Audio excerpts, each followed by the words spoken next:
Hello everyone, welcome to our classes. तो आज भी हम अपने रेशियो प्रोपोर्शन के टॉपिक को कंटिन्यू करेंगे। इंपॉर्टेंट टॉपिक है, टाइम लगा रहा हूँ क्यों? क्योंकि इसी टॉपिक के ऊपर आगे आपको एजिस के क्वेश्चंस कराए जाएंगे। ठीक है, तो ये काफ़ी इंपॉर्टेंट टॉपिक है। तो देख लो, क्वेश्चन देख लेते हैं। आपको क्वेश्चन दिया A is to B, C is to D and E is to F, 1 is to 2। ठीक है, तो अगर आप इसको ध्यान से देखो, इन तीन को तो आप लिख सकते हो ना, A is to B, 1 is to 2। ठीक है, आप लिख सकते हो C is to D, 1 is to 2, E is to F, 1 is to 2। तो बच्चों, मैंने आपको जो कंसेप्ट बताया, इसमें रेशियो आपको सिंपल दी हुई A और B, तो आप A की वैल्यू को 1 मान लो, C की वैल्यू को 1 मान लो, E की वैल्यू को 1 मान लो, और उस साइड से B को 2 मान लो, D को 2 मान लो और F को 2 मान लो। तो इस कंडीशन से आपको A C E 1 मिला, B D F 2 मिला। आई होप आप समझ गए होंगे। ठीक है, तो अब क्या करेंगे, दोबारा बता देता हूं, शायद किसी को समझ नहीं आई हो। A is to B, 1 is to 2 लिख सकता हूं ना। तो A क्या आया 1, B आया 2, वही किया हुआ मैंने सबके साथ। ठीक है, तो अब एक चीज आप ध्यान से देखो, ये आपको रेशो निकालनी है। अब आपको पता है A C B 1 है, तो मैं लिखूंगा P, A की प्लेस में 1 डालना, Q 1, R 1, ये आ गया। इस टू B D F 2 है, तो ये डाल दिया 2P 2D और 2R। ठीक है, इधर भी क्या हुआ आएगा, क्योंकि B D F को मैंने क्या डाला, 2 डाला। अब अगर आप ध्यान से देखो तो ये आ गया P plus Q plus R। Ratio को डिवाइड में लिखते हैं और सबसे 2 कॉमन ले लिया, तो P plus Q plus R, ये और ये कैंसिल हो गए, तो ये कितना आ गया 1/2, और इसकी रेशो भी कितनी है 1:2। तो कहने का मीनिंग है, जो ये क्वेश्चन पूछा है जिसकी आपको वैल्यू पूछी है, तो स्टूडेंट्स उसका आंसर भी क्या आएगा 1:2। ये क्वाइट सिंपल से क्वेश्चंस होते हैं। हम इसलिए परेशान हो जाते हैं क्योंकि हम मैथ से डरते हैं, तो मैथ से डरना नहीं है, प्रैक्टिस करनी है, मैथ को स्ट्रॉन्ग करना है। नेक्स्ट कंसेप्ट पे चलेंगे स्टूडेंट्स। नेक्स्ट क्वेश्चन आपके पास है, 3 numbers are in the ratio of 5:9:13। तो ये बच्चों 3 नंबर्स हैं। ठीक है, और इन तीनों की रेशियो दी हुई है आपको। क्या रेशियो दी है आपको, 5:9:13, तीनों की रेशियो दी हुई है। ये कंसेप्ट तब लगेगा जब आपको कोई भी नंबर दिया हो, कुछ भी दिया हो, और उसकी रेशियो आपको सीधी दे दी हो, सिंगल डिजिट में, इंटीजर में दे दी हो, फिर ये कंसेप्ट लग जाएगा। ठीक है, यूनिट्स का कंसेप्ट अभी सीखेंगे क्या है। फिर क्या बोल रहा है, डिफरेंस बिटवीन, इसको बिटवीन का सिंबल बोलते हैं, शॉर्ट में लिखा है, difference between last 2 numbers is 28। तो ये आपके लास्ट 2 नंबर्स हैं, इनका डिफरेंस कितना बोल रहा है क्वेश्चन वाले ने, 28 है। इनका डिफरेंस कितना है, 28। तो बच्चों इसमें आपको क्या याद रखना है, जो भी ये रेशियो है इसी को ही नंबर मान लो। तो C को मान लो 13, B को मान लो 9। 13 और 9 का डिफरेंस कितना है, 4। 9 और 13 का डिफरेंस कितना है, 4। और 4 की वैल्यू क्वेश्चन में 28 देख के रखी है। 4 की वैल्यू क्या देख के रखी है, 28। तो 4 को अगर 7 से मल्टीप्लाई करो तब 28 आएगा। मतलब जो 4 है उसको 28 मानना हुआ है, 4 यूनिट्स, तभी यूनिट्स का कंसेप्ट बोला। तो A क्या आ जाएगा, एक यूनिट क्या आ जाएगा, 7। ठीक है, तो ये चीज आपको निकालनी है। फिर मतलब इधर जैसे 5 यूनिट इसके पास है, 9 यूनिट इसके पास है, 13 यूनिट्स मान रहा हूँ। एक्चुअली में नंबर क्या है वो तो कुछ भी हो सकता है ना, मैं यूनिट का कंसेप्ट लगा रहा हूँ। तो क्वेश्चन में बोल रहा है जो इनका डिफरेंस है वो 28 है, तो मेरे को इनका डिफरेंस 4 दिख रहा है, तो 4 यूनिट की वैल्यू 28, तो A की कितनी होगी, 7 है ना, क्योंकि 4 को 7 से मल्टीप्लाई करो तभी 28 आएगा। अब इससे क्या होगा, उसने पूछा calculate the sum of first 2 numbers. तो ये जो पहला नंबर है A, ठीक है, उसको आप 7 से कर दो मल्टीप्लाई, क्योंकि उसके बाद 5 यूनिट है, 1 यूनिट की वैल्यू 7, तो ये 35 आ जाएगा। ठीक है, A। और जो B है वो क्या है 9, उसको भी 7 से मल्टीप्लाई कर दो, तो अगर आपने 9 को 7 से मल्टीप्लाई किया तो वो कितना आ जाएगा, 63 आ जाएगा। ठीक है। अब बोल रहे हैं इन दोनों नंबरों का सम निकालना है, तो इन दोनों का सम कर लो, कितना आ जाएगा 98 आ जाएगा। तो इस क्वेश्चन का आंसर है सम ऑफ फर्स्ट टू नंबर्स 98। तो ये हम कुछ अलग तरीके से सोचते हैं ना, ये मैंने आपको ट्रिक बताई, ये मैंने आपको क्या बताई, ट्रिक बताई। हम किसी और ढंग से सोचते हैं, हम इसको A:B:C को K ले लेंगे, फिर हम बड़ा लंबा सा प्रोसेस करेंगे। तो वो जो लेंथी प्रोसेस है ना, वो हम 10th क्लास में करते थे, ठीक है, छोटी क्लासेस में करते थे। अभी हमें ट्रिक्स से ही काम चलाना है, तो ट्रिक्स करो। इस टाइप का क्वेश्चन है तो इसको ऐसे कर लोगे आप, ठीक है। आई होप आपको ये क्वेश्चन और ये कंसेप्ट भी समझ आया होगा। एमसीक्यू भी साथ साथ चल रहे हैं। आपका जो जेकेपीएसआई का एग्जाम है, आप गारंटी ले लो मेरी कि इनके लेवल के ऊपर के क्वेश्चन नहीं होंगे। स्टूडेंट्स, नेक्स्ट क्वेश्चन आपके सामने है, तो ये भी उसी टाइप का है, तो देख लेते हैं इसको भी।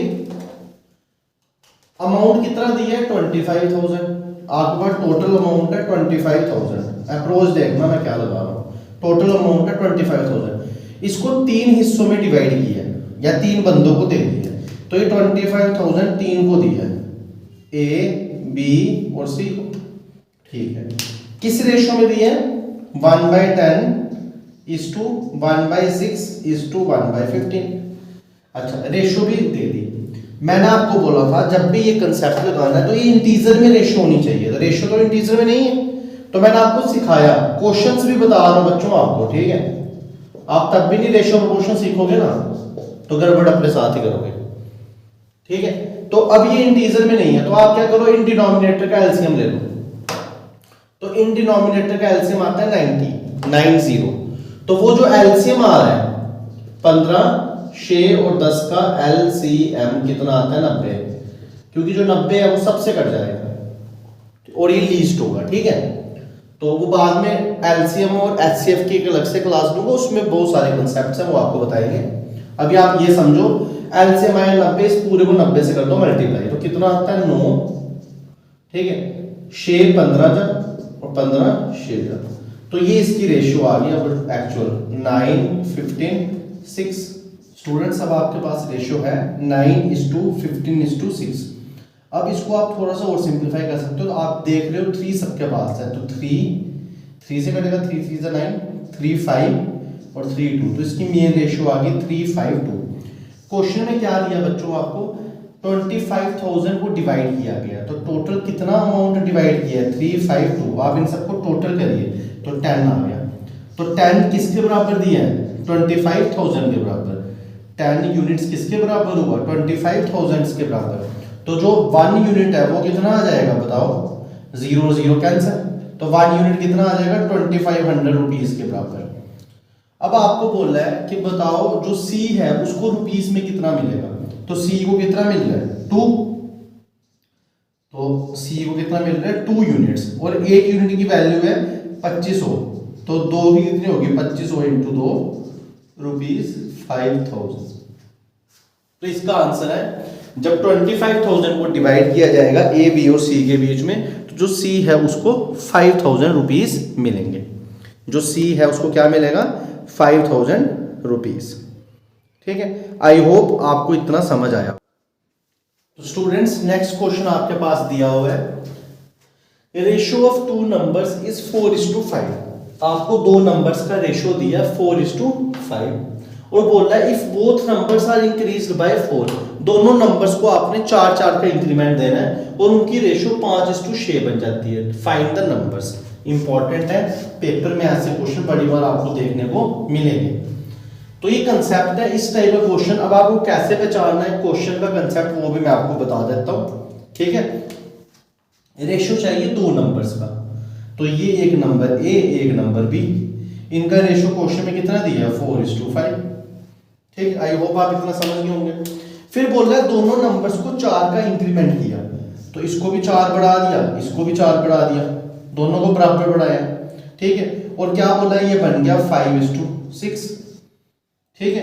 अब आप देखो क्या दिया इसने, कि इसने दिया हुआ क्वेश्चन में कि जो ए है उसको भी 4 बढ़ा दो और बी को भी क्या बढ़ा दो 4।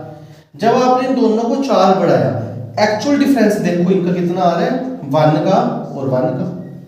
और क्वेश्चन में क्या बोल रहा है हम कितना इंक्रीज कर रहे हैं 4, और हमें कितना इंक्रीज करता हुआ दिख रहा है ये 1, तो मैं क्या बोलूंगा, मैं बोलूंगा जो ये 1 है इधर 1 यूनिट की वैल्यू है 4। सिंपल ट्रिक, इतनी सिंपल आप सोच भी नहीं सकते क्वेश्चन कितना आसान है। क्वेश्चन में क्या बोला है, आपको नंबर दिया 4:5 की रेशियो। मैंने आपको बताया था कि जब भी ऐसा क्वेश्चन हो इसको a को 4 मान लो, b को 5 मान लो। इनको 4 का इंक्रीमेंट कर दिया और बोला a 5 बन गया और b 6 बन गया। 4 का इंक्रीमेंट किया, मगर हमें कितने का दिख रहा है, 4 और 5 में 1 का, 5 और 6 में 1 का। तो इस 1 यूनिट की वैल्यू क्वेश्चन में कितनी दी है, 4। बोला find the sum of numbers.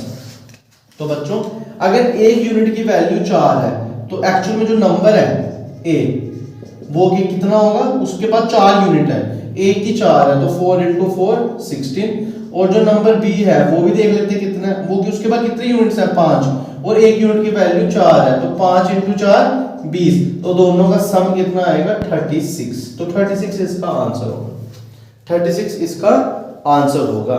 तो इस टाइप के क्वेश्चंस को हम इस तरीके से कर सकते हैं। कंसेप्ट कैसे पहचानना है कि जो दो नंबर दिए होंगे उनमें जो क्वेश्चन में इंक्रीमेंट दी होगी वो सेम होगी, 4 दोनों में 4 4, ठीक है।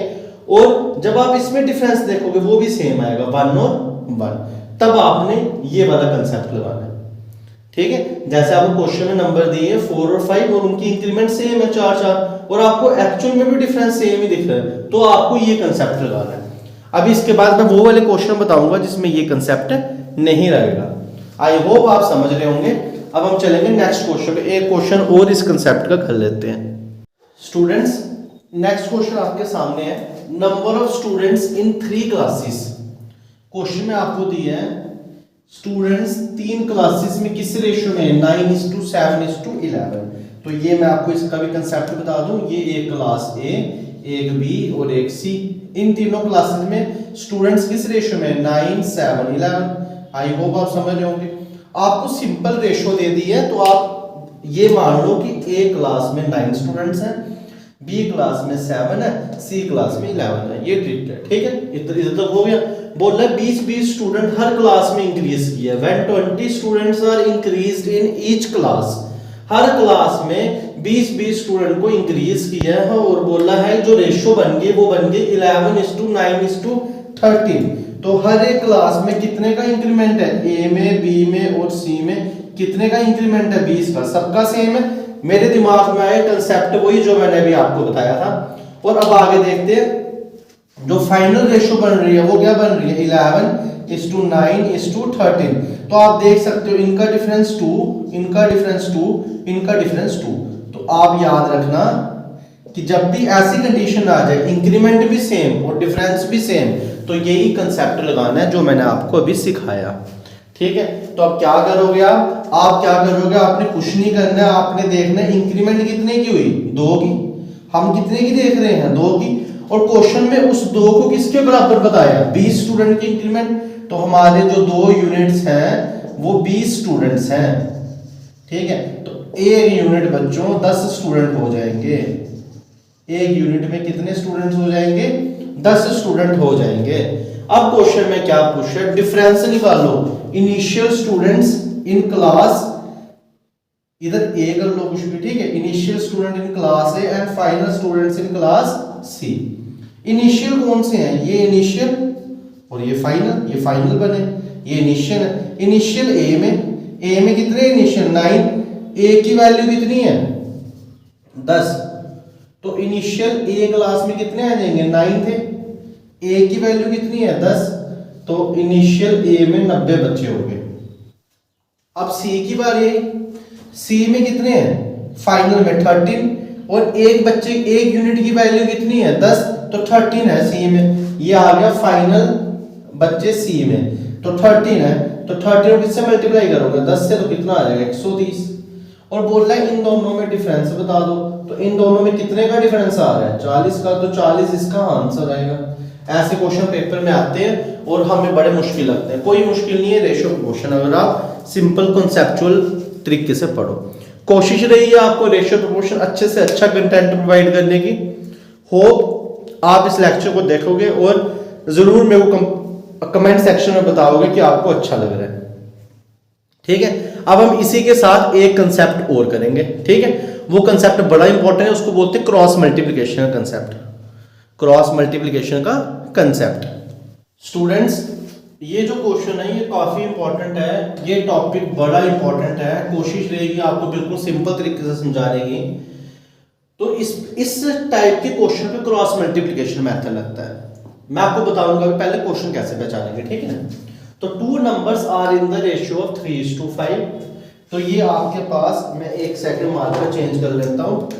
ये आपके पास दो नंबर्स हैं a:b, किस रेशियो में 3:5 रेशियो दी हुई है, ठीक है। फिर बोला है 9 इज सब्ट्रैक्टेड फ्रॉम ईच, दोनों से 9 को सब्ट्रैक्ट कर दिया, मतलब जो a है और जो b है दोनों से सेम इंक्रीमेंट को माइनस कर दिया, ठीक। अच्छा, और फिर जाके रेशियो क्या बन गई, जो रेशियो बन गई वो बन गई 12:23। अभी मैंने आपको बताया था अगर सेम इंक्रीमेंट को माइनस करो और इधर भी सेम इंक्रीमेंट आ रही तो पिछला मेथड है ना। मगर अगर आप इनकी इंक्रीमेंट देखो तो इधर 9 है, ठीक है। इधर कितने का डिफरेंस है 9 का, और इधर कितने का डिफरेंस है 19 का, सेम नहीं है। तो ऐसे क्वेश्चन में क्रॉस मल्टीप्लिकेशन लगाना है। इस टाइप के क्वेश्चन में क्या लगाना है, क्रॉस मल्टीप्लिकेशन। आई होप आप समझ गए होंगे। अब कैसे लगाना है, देखो जितने की इंक्रीमेंट हो रही है वो 9 की हो रही है, उस 9 आप इधर एक बॉक्स बना दो, इधर क्या बना दो, बॉक्स बना दो, ठीक है। और इस बॉक्स में क्या लिखो, इधर 9 लिख दो, इधर 9 और इधर भी 9। ऐसा क्यों, क्योंकि इधर 9 की इंक्रीमेंट कर रहे हैं, ठीक है। अगर क्वेश्चन में बोल रहा होता 10 को सब्ट्रैक्ट किया तो मैंने 10 लिखना था। क्वेश्चन में बोल रहा होता आपने 2 को ऐड करना है तो आपने दोनों में 2 लिखना था। जो भी बोल रहा हो माइनस प्लस वो इधर लिख दे रहा है नंबर, ठीक है। अब क्या करोगे आप, अब आप इन दोनों को क्रॉस मल्टीप्लाई करो, इन दोनों को करो क्रॉस मल्टीप्लाई। तो 12 इंटू 9 कितना आता है 108, 12 इंटू 9 कितना आता है 108। और इधर कितना आएगा 9 इंटू 23 कितना आ जाएगा 207। तो ये आया आपके पास नंबर। फिर क्या करो, जो ये क्रॉस मल्टीप्लाई करके आया इनका माइनस कर लो, 207 और 108 का डिफरेंस निकाल लो। तो वो डिफरेंस कितना आ रहा है आपका 99। ये डिफरेंस कितना आ रहा है 99, ठीक है। आई होप आप इतना समझ गए होंगे। अब इसको करने के बाद इनका क्रॉस मल्टीप्लाई करो, तो 3 इंटू 23 वो इधर कर लो, इधर लिख दिया करो साथ में। 3 इंटू 23 कितना आता है 69, माइनस 12 इंटू 5 60, तो इधर आ रहा है 9। अब इस 9 को जो इधर क्रॉस मल्टीप्लिकेशन ऊपर का करने पे आया और जो नीचे का करने पे आया डिफरेंस, उनको बराबर करो। अब ये 999 के बराबर कब होगा, जब इसको 11 से क्या करेंगे मल्टीप्लाई। तो बच्चों ये जो 11 आ रहा है यही तो हमारा मेन रिजल्ट है जो हमारा क्वेश्चन सॉल्व करा देगा। अब क्या पता चला 9 आए हमारे पास, वो 99 के बराबर, तो एक यूनिट की वैल्यू कितनी है 11। उसने पूछा फाइंड द नंबर्स, ये नंबर्स निकालो। तो इसके पास कितने यूनिट है 3, इसके b के पास कितने हैं 5, एक यूनिट की वैल्यू कितनी है 11। तो a एक्चुअल में क्या होगा 3 इंटू 11 33, और b एक्चुअल में क्या होगा 5 इंटू 11 55। ये वो दो नंबर्स होंगे जो आपको क्वेश्चन में दिए है, जिसमें से आपने 9 को क्या किया हुआ है सब्ट्रैक्ट किया। आई होप आप समझ गए होंगे। आपको और अच्छे से समझ आए तो इस टाइप का एक क्वेश्चन और मैं आपको करवा रहा हूं, तो प्लीज आप ध्यान से सुनना। तो स्टूडेंट्स एक और क्वेश्चन हम क्रॉस मल्टीप्लिकेशन में कर लेते हैं। तो क्रॉस मल्टीप्लिकेशन में जो क्वेश्चन करेंगे उससे पहले हम पहले क्वेश्चन को समझ लेते हैं। राम श्याम, ठीक है, तो ये R और ये S, इनकी इनकम की रेशियो दी है 13:19, ठीक है। फिर बोला एक्सपेंडिचर, इनका खर्चा कितना है 7:11, वो भी ठीक है। फिर क्या बोला है एक्सपेंडिचर दिए इनकम दिए, तो आप इनका डिफरेंस निकाल सकते हो, है ना। तो इसका और इसका डिफरेंस कितना हुआ 13 और 7 का 6, 19 और 11 का कितना हुआ 19 और 11 कितना हुआ 8। तो सेम नहीं है डिफरेंस, तो क्रॉस मल्टीप्लिकेशन लगाना है। सेम होता तो इससे पहले वाला मेथड समझ गए। फिर बोल रहा है ये दोनों क्या करते हैं 3500 रुपए को दोनों सेव कर लेते हैं। अगर कोई बंदा 3500 रुपए को सेव कर रहा है तो मतलब जो उनका अमाउंट है उसके अंदर 3500 ऐड हो रहा है, इसके भी और इसके भी, तो ये इनकी इंक्रीमेंट होगी। ठीक है, सेव कर रहे हैं 3500 रुपए, तो ये इनकी क्या होगी, इंक्रीमेंट होगी। पहचान गए हैं हम क्रॉस मल्टीप्लिकेशन मेथड। कैसे पहचानने हैं, इनका डिफरेंस 6, इनका डिफरेंस 8, सेम नहीं है तो क्रॉस मल्टीप्लिकेशन लगा देना है, सेम होता तो प्रीवियस वाला क्वेश्चन। ठीक है, अब इधर करो क्रॉस मल्टीप्लिकेशन, प्लस को हटा दो। ठीक है, इधर भी करो क्रॉस मल्टीप्लिकेशन, दोनों को सॉल्व करोगे तो 7 इंटू 35 इंटू 100 लिख सकता हूं ना मैं इसको, माइनस 11 इंटू 35 इंटू 100 लिख सकता हूं। क्या क्या बच्चों कॉमन ले सकते हैं, 3500 मैंने कॉमन ले लिया, इसके पास रहा 7, उसके पास रहा 11, 7 माइनस 11 4 होता है, इधर प्लस माइनस कुछ नहीं देखना, डिफरेंस देखना होता है सिर्फ। ठीक है, तो 4 आ गया, 4 को 3500 से मल्टीप्लाई तो 0, ये आ गया 5 2, तो ये कितना आ गया, सॉरी 0 0 2, तो ये आ गया 14,000। मतलब इनका क्रॉस मल्टीप्लाई करके डिफरेंस करने के बाद 14,000 आ रहा है। फिर मैंने आपको बताया आप इन ऊपर वालों का भी डिफरेंस कर लो। आप 13 इंटू 11 करो, आप क्या करो 13 इंटू 11, तो जब आप 13 इंटू 11 करोगे तो वो आपके पास कितना आ जाएगा, करके देखो 13 इंटू 11, ये आ जाएगा आपका 143। 13 इंटू 11 कितना आ जाएगा 143, और 7 इंटू 19 आ जाएगा आपका 133, चेक कर लो, और इनका डिफरेंस आया 10। तो ये जो ऊपर का डिफरेंस आ रहा है और जो नीचे का क्रॉस मल्टीप्लाई का डिफरेंस आ रहा है बच्चों, एक्चुअल में इनको बराबर बताना है। तो मैं 10 को किससे जोड़ूंगा कि 14,000 बनेगा, 1400 से जोड़ूंगा, तो ये 1400 मेरा रिजल्ट दे देगा मेरे को। ठीक है, इस क्वेश्चन में एक यूनिट की वैल्यू कितनी है 1400, एक यूनिट की वैल्यू कितनी है 1400। अब आपको पूछा इनकम बताओ दोनों की, दोनों की क्या बताओ इनकम, तो ये इनकम है 13 और 19, तो जो राम है उसकी इनकम क्या आएगी 13 इंटू 1400, और जो शाम की इनकम क्या आएगी 19 इंटू 1400, तो ये इन दोनों की इनकम होगी रुपीस में। आप कैलकुलेशन जब कर लोगे इसकी तो आपकी 13 इंटू जो 14 है, जो 13 इंटू 14 है वो आपकी आएगी 18200। ठीक है, और जब 19 इंटू 14 करोगे वो आपकी आएगी 26600, 26600, तो ये इनकी दोनों की इनकम है। इस टाइप से आप क्रॉस मल्टीप्लिकेशन को कर सकते हो। दोबारा बता दूं, इन दोनों को पहले मल्टीप्लाई करो, उनका डिफरेंस करो, प्लस माइनस नहीं देखना, बस डिफरेंस देखना है। ठीक है, फिर ऊपर वालों को करो, उनका डिफरेंस निकालो, दोनों देखो इक्वल कब होंगे, तो 10 कब इक्वल होगा जब 1400 से मल्टीप्लाई होगा, तो 1400 एक यूनिट की वैल्यू, तो इनको मल्टीप्लाई करके आप ऐसा कर लो, तो ये इनकम है आपकी राम और श्याम की। तो स्टूडेंट्स आई होप आपको रेशियो प्रोपोर्शन की ये कंसेप्ट्स अच्छे से समझ आए होंगे। ठीक है, कोशिश वही आपके सामने लगा रहा हूं मैं कि जो भी आपको टॉपिक करवाए जाए वो आपके अच्छे से हो जाए।